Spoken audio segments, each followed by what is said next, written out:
চায়ের কাপে এবার বাঁশের পাতার ছোঁয়া। আমরাও এক প্রকার বাঁশ দিচ্ছি।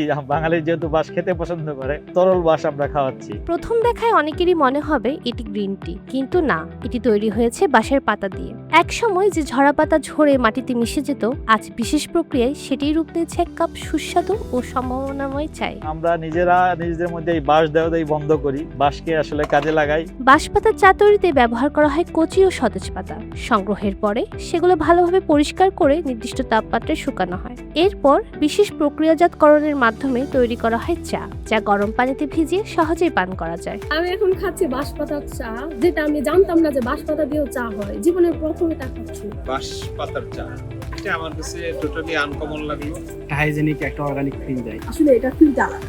এটা আসলে কেমন রিফ্রেশও করে, আবার ভালোও লাগে। আসলে মানে পুরো আমি বলবো অনেক কিছু খেয়েছি, ট্রাই করেছি, এটার টেস্টটাই আলাদা। আমরা যে গ্রিন টি খাই ওটার যেমন একটা স্বাদ, অনেকটা ওইটার কাছাকাছি বলা যাবে। তবে এই উদ্যোগের সবচেয়ে বড় দিক শুধু স্বাস্থ্য নয়, অর্থনৈতিক সম্ভাবনাও। এতদিন অব্যবহৃত থাকা বাঁশের পাতা এখন মূল্যবান কাঁচামালে পরিণত হচ্ছে।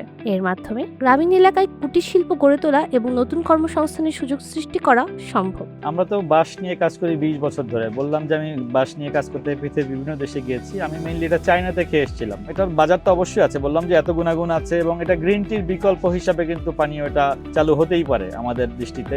দেশীয় সম্পদ ব্যবহার করে সম্পূর্ণ প্রাকৃতিক উপায়ে বাঁশ পাতার চা উৎপাদন ও বাজারজাত করার চেষ্টা করছে প্রতিষ্ঠানটি। বাঁশকে আমরা আর ব্যঙ্গার্থে ব্যবহার না করি, কারণ বাঁশের এত উপকার আছে, এবং বাঁশ ঝাড় যত উঁচু হয় বাঁশ ঝাড় কিন্তু বিনয় নয়ে পড়ে। এটা যে কেউ করতে পারে। আমরা প্রসেসটা কিন্তু খুব সহজ। মানে এখানে বাঁশের কচি পাতা কুচি কুচি করে কেটে জাস্ট গরম পানিতে বয়েল করলে যে নির্যাসটা হয়, এটাই হচ্ছে ব্যাম্বু লিফ টি। অলরেডি প্রায় 1000 লোক আমার কাছে কন্ট্যাক্ট করেছে। দেশের বাইরে থেকেও বেশ কিছু অর্ডার এসছে, বাঁশের পাতা চাচ্ছে। এটা আমরা প্যাকেটজাত করে সামনে আনবো আশা করি। দেশীয় সম্পদের সঠিক ব্যবহার যে নতুন সম্ভাবনার দ্বার খুলে দিতে পারে বাঁশ পাতার চা, তারও একটি উদাহরণ। ভবিষ্যতে প্রচলিত গ্রিন টির পাশাপাশি এই চাও জায়গা করে নিতে পারে সাধারণ মানুষের দৈনন্দিন চায়ের কাপে।